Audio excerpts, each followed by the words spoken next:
काल रात्री की आज सकाळी माझ्यावर काही गुन्हे दाखल केलेले आहेत, माझ्यासोबत माझ्या सहकाऱ्यांवर काही गुन्हे दाखल केलेले आहेत. आणि हे गुन्हे कशासाठी आहेत? तर मुंबईकरांसाठी लढण्यासाठी आहेत, मुंबईकरांच्या हक्कासाठी लढण्यासाठी आहेत. जो डिलाई रोड, ज्याची साधारणपणे 100 ते 120 मीटरची एक लेन गेले 10 दिवस तयार असून बंद ठेवली होती. का? तर इकडच्या घटनाबाह्य खोके सरकारला उद्घाटन करायचा वेळ नाही आहे. ती लेन बंद ठेवण्यात आल्यानंतर आपण पाहत असाल गेले अनेक वर्ष त्या डिलाई रोडच्या आजूबाजूच्या राहणाऱ्या रहिवाशांना आणि आजूबाजूला काम करणाऱ्या लोकांना, रोज जे आमच्या वरळीत येऊन काम करत असतात, जे फ्लोटिंग पॉप्युलेशन, त्यांना अनेक वर्ष हा त्रास होता. पाठी लागून लागून आम्ही जेव्हा पहिली लेन तयार झाली तेव्हा हेच सांगितलं होतं की जर त्या दिवशी म्हणजे गणपती बाप्पाच्या पहिल्या दिवशी उद्घाटन केलं नाही तर आम्ही आमच्या गणपती बाप्पाची मिरवणूक नेऊच. आणि त्यावेळी एक पालकमंत्री धावत पळत आले आणि काहीतरी नारळ फोडून गेले. हे देखील तसंच होतं. काल जर आपण पाहिलं असेल तर परवा रात्री आम्ही जेव्हा गेलो तेव्हा तिथे काही बॅरिकेड होते, ते बरोबर आम्ही बाजूला रोल बाय केले, कारण ते बॅरिकेडला टायर्स होते. ते बाजूला ढकलल्यानंतर आम्ही चालत गेलो पुढे, फोटो काढले आणि रस्ता खुला झाला हे आम्ही सांगितलं. पण हा रस्ता डिलाई रोडचा, ही दुसरी जी बाजू आहे ती साधारण 10-15 दिवसापासून तयार होती, रंगरंगोटी झालेली, लेन मार्किंग झालेले, लोड टेस्टिंगसाठी पण आम्ही थांबलो, कारण BMCचे काही टेस्टिंग पॅरामीटर्स असतात. हे सगळं झाल्यानंतर आता उद्घाटन कधी करायचं, वेळ मिळत नाही, म्हणून ही BMC थांबली होती आणि आम्ही काल परवाकडे अभिमानाने उद्घाटन केलेलं आहे. एक तुम्हाला सांगतो, जी काल माझ्यावर गुन्हे दाखल केलेत आज सकाळी, जी केस झालेली आहे, माझी याला एकच साधी सोपी रिॲक्शन आहे की मुंबईकरांसाठी आणि महाराष्ट्रासाठी लढत असताना जर माझ्यावर असे गुन्हे दाखल होत असतील तर आज माझ्या आजोबांना अभिमान असता असे हे गुन्हे दाखल झालेले आहेत. कारण मुंबई आम्ही लुटू देणार नाही, महाराष्ट्र आम्ही झुकू देणार नाही. हे जे सरकार चाललं आहे आपल्याला माहिती आहे, हे बुलेट ट्रेनमधून येणारं जाणारं सरकार आहे. बुलेट ट्रेन झाल्या हे पलीकडे जाणारं सरकार आहे. जिथे वर्ल्ड कपची फायनल होईल तिथे सरकार जाऊन बसेल आता. पण मूळ मुद्दा हाच आहे की जे काही गुन्हे दाखल केलेले आहेत, अतिक्रमण वगैरे, मला वाटतं पहिले गुन्हे जे दाखल व्हायला पाहिजेत ते जे 2 पालकमंत्री आहेत, एक बिल्डर पालकमंत्री आहेत आणि एक दुसरीकडचे पालकमंत्री आहेत, जे BMCमध्ये जाऊन अतिक्रमण करून बसलेले आहेत, त्यांच्यावर गुन्हे का नाही दाखल झालेले आहेत? आणि जर गुन्ह्याचंच बोलायचं असेल तर जे प्रशासक आहेत, जे म्युन्सिपल कमिशनर आहेत, कदाचित मी ऐकतोय त्यांना बदली करून कुठे पलीकडे जायचं आहे, दिल्लीला जायचं आहे की कुठे प्रमोशनवर जायचं आहे. पण एकच महत्त्वाचा प्रश्न हाच राहतो की गेल्या 1 वर्षामध्ये जो त्यांचे भ्रष्टाचार आम्ही लोकांसमोर आणलेले आहेत, रस्त्याचा घोटाळा असेल, सॅनिटरी पॅड वेंडिंग मशीनचा घोटाळा असेल, तुमचं स्ट्रीट फर्निचरचा घोटाळा असेल, ब्युटिफिकेशनचा घोटाळा असेल, हे सगळे घोटाळे जे केलेले आहेत त्याच्यावर त्यांची सही आहे. अशा व्यक्तीला प्रमोशन मिळणार का आणि दुसऱ्या कुठच्या खात्यात घेतलं जाणार का? चौकशी का नाही झाली अजून? पाहिलं असेल आपण जेव्हा कॉन्ट्रॅक्टर्सचं मी बोलत होतो रस्त्याचं, एक कॉन्ट्रॅक्टरनं त्यांना आता बाद करायला लागलेलं आहे. पण आमच्यावर रस्ता चांगला तयार झाल्यानंतर लोकांसाठी तुम्ही उघडत नाही म्हणून आम्ही जेव्हा तो उघडून देतो तेव्हा आमच्यावर गुन्हा दाखल होतो. पण त्या कॉन्ट्रॅक्टरवर अजून गुन्हा दाखल झाला नाही किंवा त्याचं ब्लॅकलिस्टिंग झालं नाही. हे कोणाचं सरकार आहे? बिल्डर आणि कॉन्ट्रॅक्टरचं सरकार आहे. दुसरी गोष्ट, सॅनिटरी पॅड वेंडिंग मशीन, आपल्याला माहिती आहे ते काम थांबलेलं आहे, पण तरी देखील कॉन्ट्रॅक्टरला ह्यांना पैसे द्यायचे आहेत. का? तर 23,000चं मशीन हे 76,000 रुपयाला घेतात आणि तरी देखील अजून ब्लॅकलिस्टिंग होत नाही. स्ट्रीट फर्निचर, आम्ही हा घोटाळा आपल्यासमोर आल्यानंतर, राज्यपाल महोदयांसमोर आणल्यानंतर हे काम तरी देखील थांबलं आहे, पण अजूनही प्रयत्न चालू आहे की 22 कोटी त्या कॉन्ट्रॅक्टरला द्यायचे. म्हणजे गुन्हे जे सत्यमेव जयतेच्या सोबत उभे राहतात त्यांच्यावर दाखल केले जातात, पण सत्तामेव जयते किंवा कॉन्ट्रॅक्टरमेव जयते जे बोलतात त्यांच्यावर गुन्हे दाखल केले जात नाहीत. आणि म्हणूनच काल पण मी आपल्याला पाठवलं होतं, मी काल राज्यपाल महोदयांना पत्र लिहिलेलं आहे, त्याच्यात 5-6 महत्त्वाचे विषय मी घेतलेले आहेत.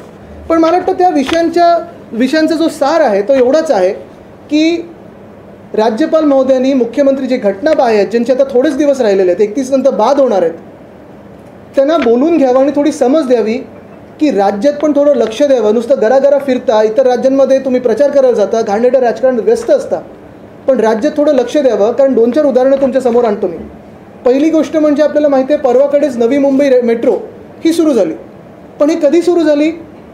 पत्रकार परिषदेतून मी 2-3दा विषय घेतल्यानंतर आणि एक ट्विट झाल्यानंतर कुठेही गाजावाजा न करता त्यांनी सुरू केली. पण 5 महिन्यापासून ही मेट्रो तयार होती, टेस्टिंग झालं, सगळं होतं, पण थांबली का होती? कारण उद्घाटनाची वेळ मिळत नाही. तसंच दुसरं आपल्याला आठवत असेल, अशाच पत्रकार परिषदेतून आपण BMC आणि BSTचे जे कामगार आहेत, कर्मचारी आहेत, त्यांचा दिवाळीचा बोनस दिला गेला नव्हता म्हणून असा विषय घेतल्यानंतर लगेच तातडीने बैठक बोलवली आणि त्यांना तो बोनस द्यावा लागला. MTHL Mumbai Trans Harbour Link, जेव्हा आमचं सरकार पडलं तेव्हा ही मुंबई हार्बर लिंक पाडलं गेलं आमचं सरकार, तेव्हा ही साधारणपणे 85% पूर्ण होती. माझी माहिती अशी आहे की आता दाखवलं जातं की आता 95% रेडी आहे. म्हणजे तुम्ही विचार करा, 2.5 वर्षात 85%. उद्धव साहेबांनी जानेवारी 2020मध्ये जो गर्डर लॉन्चिंग केलं होतं, प्रत्येक महिन्यात आपल्याच सोबत आम्ही जाऊन तिथे पाहणी करायचो, कुठे काही अडचण आहे का, काही अडथळे निर्माण झालेत का. 85% पूर्ण झाल्यानंतर देखील जी सप्टेंबर 2023ची डेडलाईन होती, नुसतं उद्घाटनाची तारीख ही डिसेंबर एंडची मिळाल्यामुळे आता दाखवले की 5% काम हे बाकी आहे. कुठचं काम हे बाकी ठेवतात? ही सरकारी पद्धत असते. एखादं उद्घाटन करायचं नसेल तर सरकारी पद्धत अशी असते की रंगरंगोटीचं काम, दिवं लावण्याचं काम हे बाकी ठेवतात. म्हणजे ज्या दिवशी तारीख मिळते लगेच 24 तासात तुम्ही ते सगळं करू शकता. मूळ मुद्दा हाच आहे की जसं मेट्रो नवी मुंबईची ही 5 महिने बंद ठेवली, उद्घाटनाची तारीख मिळाली नाही म्हणून. MTHL हे आता मला वाटतं डिसेंबरपर्यंत बंद ठेवतील आणि काम अपुरं दाखवतील का उद्घाटनाची तारीख लेट मिळाली म्हणून. जे सरकारी कर्मचारी त्यांचे दिवाळी बोनस काही ठिकाणी दिलेत, काही ठिकाणी नाही दिलेत. अजूनही अनेक खात्यातून मला मेसेज येत आहेत की आमचं दिवाळी बोनस मिळालं नाही आहे. मूळ मुद्दा हाच आहे की उद्घाटनं न करणं असेल, हे रस्ते असे बंद ठेवणं असेल. काही काही वेळा तर स्वतःच्या परिवारासाठी देखील अशी उदाहरणं आहेत, मुख्यमंत्र्यांच्या निकटवर्गीयांसाठी रस्ते बंद ठेवले आहेत का, तर सुरक्षेचं कारण दाखवून. हे कुठचं सरकार आहे? कोणाला न्याय मिळतो ह्याच्यात? कोणाची कामं होतात? तर फक्त आणि फक्त बिल्डर आणि कॉन्ट्रॅक्टरची कामं होतात. आणि म्हणून कालच मी राज्यपाल महोदयांना पत्र लिहून विनंती केलेली आहे की जे घटनाबाह्य मुख्यमंत्री त्यांच्या आता 1-1.5 महिना राहिलेला आहे सरकारचा कार्यकाळचा, त्यांना बोलून समज द्यावी की जेवढे दिवस सरकार आहे तेवढे दिवस कामावर लक्ष द्यावं आणि काम करावं. मला वाटतं हे 2 महत्त्वाचे विषय आज आपल्यासमोर आणायचे होते. मला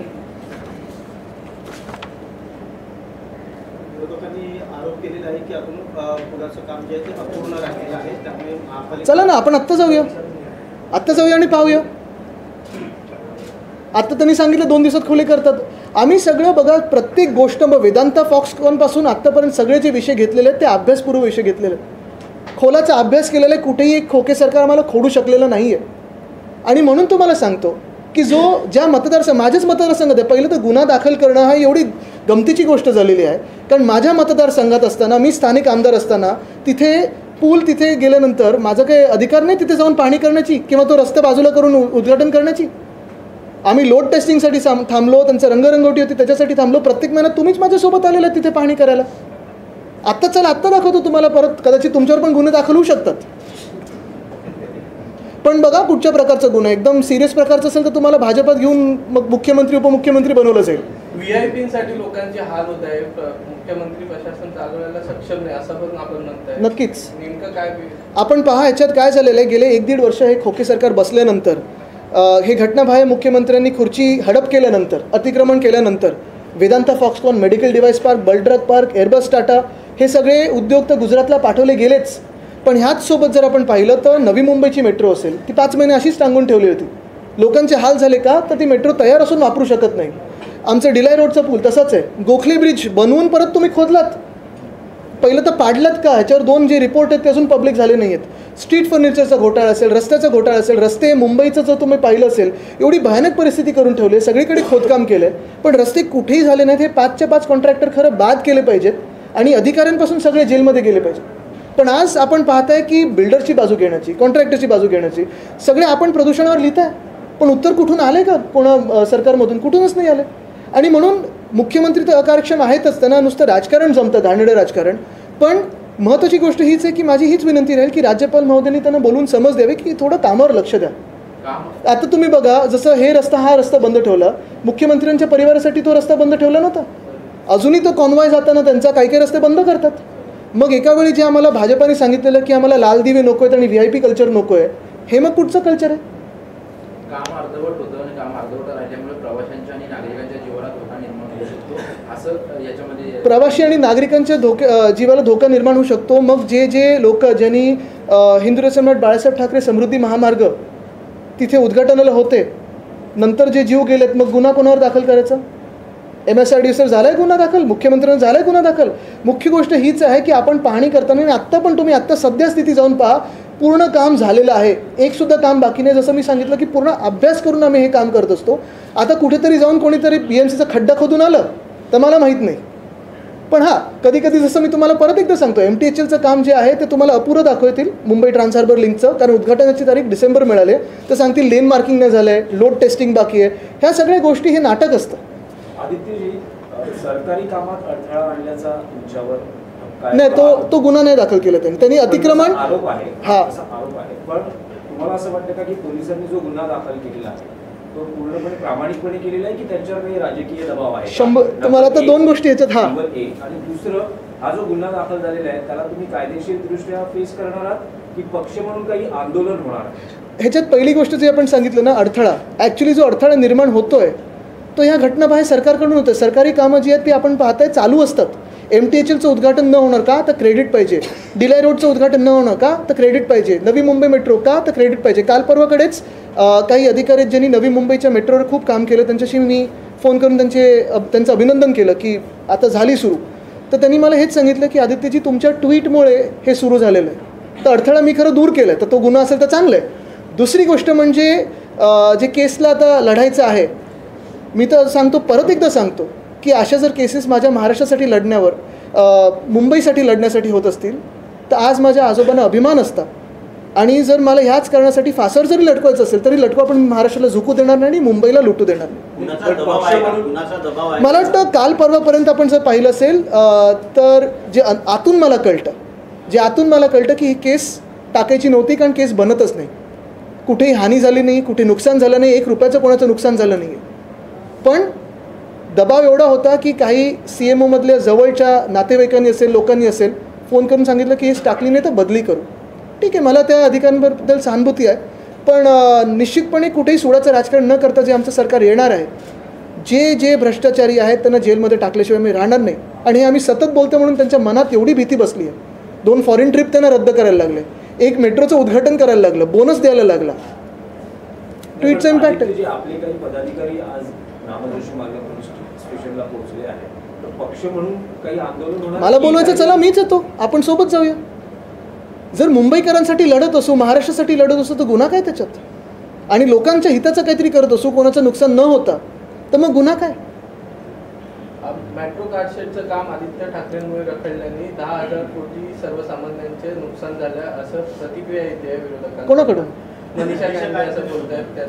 काय ज्यांना विषय माहिती नाही त्याच्यात उत्तर देऊ नको. कोस्टल रोड प्रकल्प देखील आहे, डिसेंबरपर्यंत पूर्ण होईल अशी. तुम्हाला सांगतो, याच्यात टाईमलाईन अशी होती, कारण तुम्हाला आठवत असेल माझी पद्धत अशी होती, प्रत्येक आठवड्यात आम्ही MMRDAच्या ऑफिसमध्ये बसायचो आणि रिव्ह्यू घ्यायचो. पालकमंत्री म्हणून माझा तो अधिकार होता. त्याच्यात सगळे स्थानिक आमदार, खासदार, नगरसेवक, अधिकारी आणि सगळी जी यंत्रणा असायची ती असायची. त्याच्यात प्रत्येक आठवड्यात कुठे काय अडथळे निर्माण होतात का, दूर कसे करायचे, हे आम्ही सगळ्यांसमोर चर्चा करायचो. आपण पण असायचात आणि प्रत्येक महिन्यात आम्ही व्हिजिट करायचो. कोस्टल रोडचं काम डिसेंबर 2023पर्यंत पूर्ण होणार होतं. ह्यांनी डिझाईन बदलून एस्केलेशन करून घेतलं. का केलं हे आपल्याला माहिती असेल, पण ते झाल्यानंतर आता मला वाटतं कोस्टल रोडचं काम पण पुढे गेलेलं आहे. वरळी शिवडी कनेक्टर हे ऑक्टोबरपर्यंत पूर्ण काम होणार होतं, ऑक्टोबर 2023, आणि सगळ्यात आधी होणार होतं MTHL सप्टेंबर 2023. पण कुठे ना कुठेतरी स्वतःचे होर्डिंग्स लावायचे, मोठे फोटो लावायचे, 25 फुटाचे कटआउट लावायचे. ह्या कामात व्यस्त असताना प्रिंटिंग झालं नसेल किंवा कॉन्ट्रॅक्टर्सचं प्रिंटिंग झालं नसेल पुरेसं, म्हणून ते रखडलं असेल. केल्यानंतर जे आहे, तुम्ही आता उल्लेख केला की अनेक कामे पूर्ण झालेली आहेत. तुम्ही मंत्र्यांसंदर्भात ट्विट केलं, त्यांचे दौरे रद्द झाले, BMCच्या कर्मचाऱ्यांना बोनस मिळालं. अनेकदा तुमच्या पक्षाकडून सांगण्यात येतं की डेडलाईन सरकारबद्दल दिली जाते, हे सरकार पडणार. अशाच प्रकारचं ट्विट तुम्ही देखील पुन्हा करणार आहेत का? कारण की तुमच्या ट्विटचा पायगुण म्हणा किंवा काय कामे पूर्ण होताना. चला टचवूड. पण पुन्हा लिहिणार नाही त्याच्यात. नाही, ह्याच्यात एक आहे, आपण पाहिलं असेल, जे आम्ही आत्ता लढाई लढत आहोत ती सुप्रीम कोर्टाकडून आता ट्रायब्युनलकडे आले आहेत. अध्यक्ष महोदय त्याच्या ट्रायब्युनलचे अध्यक्ष म्हणून काम करतात.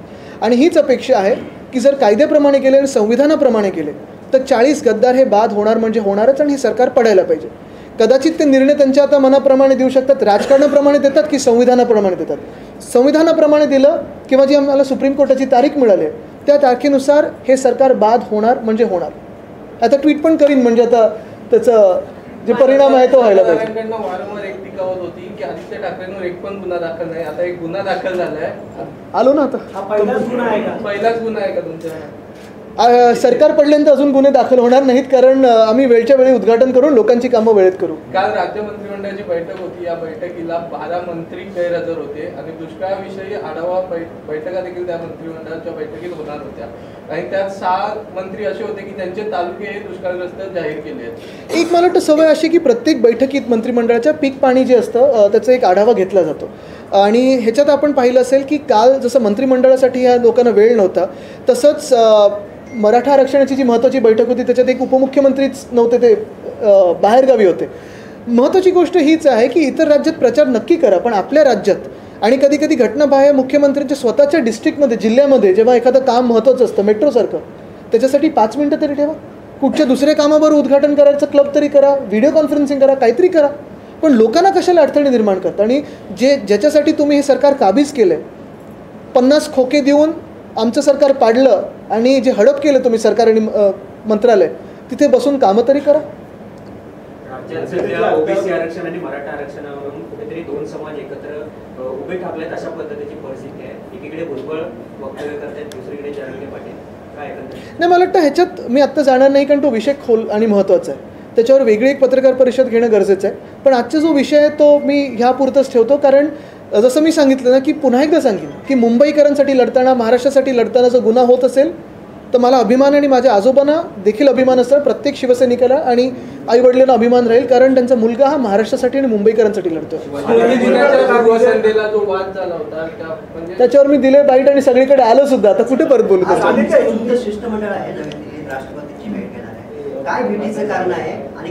मला वाटतं त्यांनी पत्रकार परिषद घेतली, पण ती भेट महत्त्वाची आहे, कारण हे सगळे जे अधिकार आहेत ते आपल्याला माहिती आहे की केंद्र सरकारकडे जाऊ शकतात, लोकसभेकडे जाऊ शकतात. त्यांनी तिकडे तो विषय मांडलेला. आपके ऊपर एफआईआर दर्ज हुई है, सबसे बड़ा आरोप आपके ऊपर ये लगाया गया कि इलीगली आप और आपके सारे वर्कर्स ब्रिज का ओपनिंग करने के लिए गए. किस तरह से? मुझे तो इसमें हंसने की बात यही है, हंसी की बात कि ये सरकार ही इलीगल है, तो वो किसको इलीगल ठहरा रहे हैं. पहली बात तो ये है कि अगर आपने देखा होगा मेरे ट्वीट के हिसाब से एक नतीजा आया कि जो मेट्रो नवी मुंबई की थी 5 महीनों से तैयार थी, लेकिन सरकार के पास वक्त नहीं था उसे इनॉग्रेट करने का, उसका अनावरण करने का. तो अभी उन्होंने देखा होगा कि मेरे ट्वीट के बाद उन्होंने खुला कर दिया जनता के लिए. उसी के साथ मेरे ही जो चुनाव क्षेत्र है वर्ली, वहाँ डिलाई रोड का ब्रिज था. काफ़ी सारे लोग वहाँ आसपास रहते हैं, काम करने के लिए आते हैं, और ये काफ़ी सारी जटिलताएँ थी, समस्याएँ थी वहाँ आने जाने की, क्योंकि ट्रैफिक वहाँ भारी बढ़ता था. अगर आपने देखा होगा तो परसों रात को लगभग 10 दिन होने के बाद, ये ब्रिज तैयार होने के बाद, हमने जाके वहाँ जो बैरिकेड्स थे वो साइड में लिए और कहा कि ये रास्ता भी खुल गया है. अगर आप देखा जाए तो मेरा ही चुनाव क्षेत्र बनता है, मेरा ही अधिकार बनता है, लेकिन श्रेयवाद में मैं गया नहीं. मैंने कहा नहीं कि हमने ही बनाया कि आपने बनाया. मैंने सिर्फ कहा कि अगर मुख्यमंत्री जो इलीगल है, जो इमोरल है, उनके पास वक्त नहीं है ऐसे लोगों के लिए, कामों के लिए, जनता के लिए, तो हम जनता के लिए ये खोल देते. अभी कल मुझ पे इस पे केस जारी कर दिए, कुछ कहा है कि ये इलीगल है, आप पे गुनाह हमने डाल दिया है. चलो, गुनाह करने के लिए तैयार हूँ, क्योंकि ये जनता के लिए, और जनता के लिए लड़ता रहूँगा. मैं इनको मुंबई नहीं लूटने दूंगा और महाराष्ट्र नहीं झुकने दूंगा. आपने कहा कि बाला साहब को गर्व होता. बिल्कुल, अगर मैं मुंबई के लिए लड़ रहा हूँ, मुंबई के लिए लड़ रहा हूँ, महाराष्ट्र के लिए लड़ रहा हूँ, तो अगर ऐसे मामले में मुझ पर गुनाह अगर दाखिल हो तो बिल्कुल उनको गर्व होगा. शिंदे गुट की नेता है, उन्होंने कहा कि आदित्य ने ये पब्लिसिटी के लिए किया. अच्छा, चलो, अच्छा, पब्लिसिटी मिल गई तो अभी उन्होंने जब एफआईआर दाखिल किए तो और भी पब्लिसिटी मिल गई. लेकिन आप तो पब्लिसिटी करते हो, जाओ खोल लो, आप भी पब्लिसिटी ले लो. आदित्य जी, और काफ़ी प्रोजेक्ट है क्या? चुनाव सामने है, चुनाव के पहले क्रेडिट लेने के लिए उनका इनॉग्रेशन या उनका, आपने देखा मेरा कहीं बोर्ड? नहीं, सरकार अपने कोई 2-3 उदाहरण नहीं, वो जितने भी क्रेडिट लेने की कोशिश करें, मुझे लगता है कि सारे महाराष्ट्र को पता है कि गद्दार होते हैं वो गद्दार ही होते हैं. जैसे आपने देखा होगा जो कर्नाटका में हुआ, 40% सरकार जो थी वो गिरा दी भाजपा की, कांग्रेस की सरकार लाई. अभी जो आप नतीजे देखने वाले हो 5 राज्यों में, वहाँ कांग्रेस जीतेगी, और मध्य प्रदेश में भी जो कल वोटिंग हुई है वहाँ भी भारी वोटों से कांग्रेस जीतने वाली है, क्योंकि वहाँ भी जो गद्दारी हुई वो जनता को पसंद नहीं है. ऐसी गंदी राजनीति जो है वो जनता को पसंद नहीं होती. आप जीत के आओ, अच्छी सरकार चलाओ, लेकिन अगर गद्दारी करो तो ये जनता कभी मानने की नहीं. मुख्यमंत्री के पास खुद के राज्य में जो इनॉग्रेशन है वो करने का समय नहीं है, अन्य राज्यों में जाके वो चुनाव प्रचार कर रहे हैं. मैंने आरोप नहीं लगा, मैंने तो सच बात कही है क्योंकि नवी मुंबई मेट्रो 5 महीनों से तैयार है, लेकिन जो इलीगल सीएम है उनके पास वक्त नहीं है उसका अनावरण करने के लिए। डिलाई रोड का ब्रिज हो, MTHL हो, ये सारे रोड जो है तैयार है, लेकिन जो इलीगल सीएम है वो तो 4 राज्यों में 5 राज्यों में व्यस्त है प्रचार करने में। वो भी उनके पक्ष का नहीं, किसी और के पक्ष का, क्योंकि उनको अभी सीएम बनाया गया है, कठपुतली के तरह चलाया गया है। तो चलो, अच्छी बात है। India is playing finals against Australia tomorrow. Any wishes for the team? I think, of course, I mean, there's no other wishes than to see us win. So we're all hoping to win with a huge run. Do you have a favorite player you look out for? I think all of them. Every player from our team is actually performing so well. No one has underperformed. Everyone has played really well. So best wishes to them, to their families who are coming out there and cheering, and to all of us as Indians. मुझे लगा आप India versus India कुछ पूछने वाले हैं।